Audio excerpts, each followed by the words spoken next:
Now we need to position the inverter on the board and also the charge controller.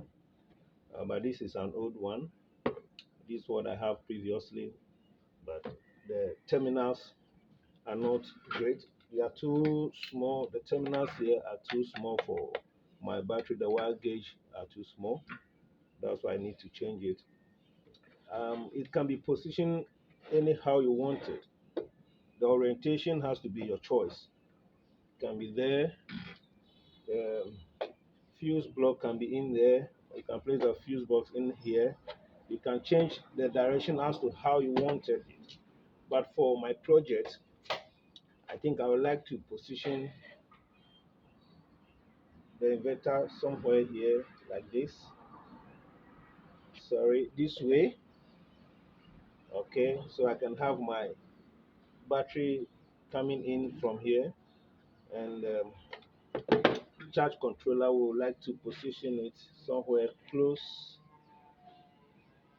very close to the inverter, maybe something like this.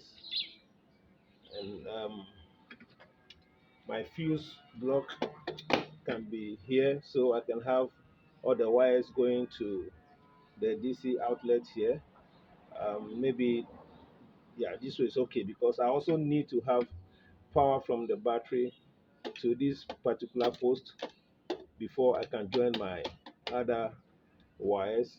These holes, the fuses. So you have to look at the appliances you are connecting to, and then look at the ratings, fuse ratings for it. If it is 5 amps, then probably you can connect your 5 amps here.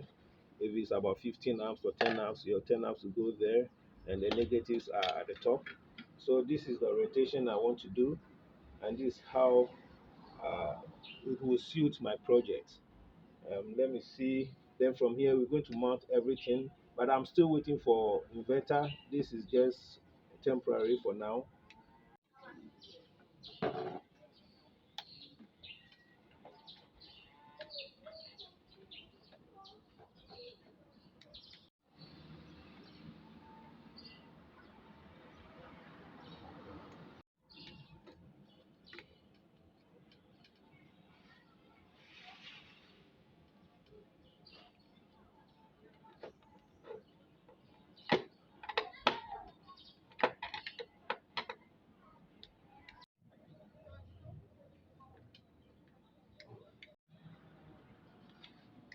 And this is how it's going to look like.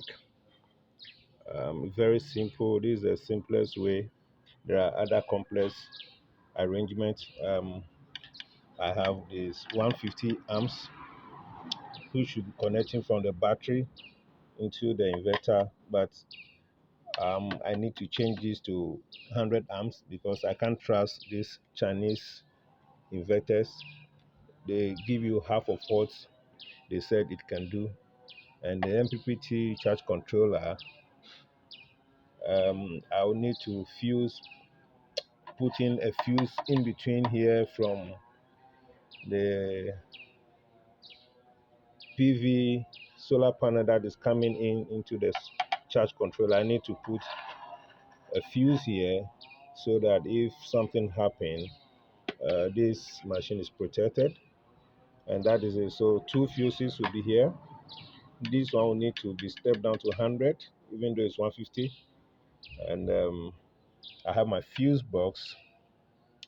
My fuse box will protect the DC areas, and my DC sockets will be here. I can also power directly from here to any of my DC machines. I may also find a place to put in the shunt if I need it. I don't require it for now, which will tell me the load, the kind of amperage that I'm putting into the battery, and the load that is going out. But for now, I can only rely on the charge controller to give me that figures. And if everything is ready, I'm now going to wire all the cables and then see how that one will go.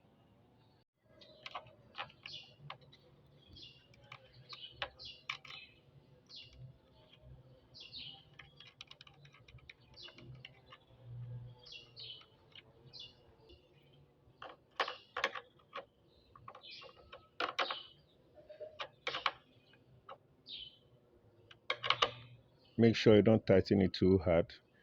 The torque, that's why you need a torque for this.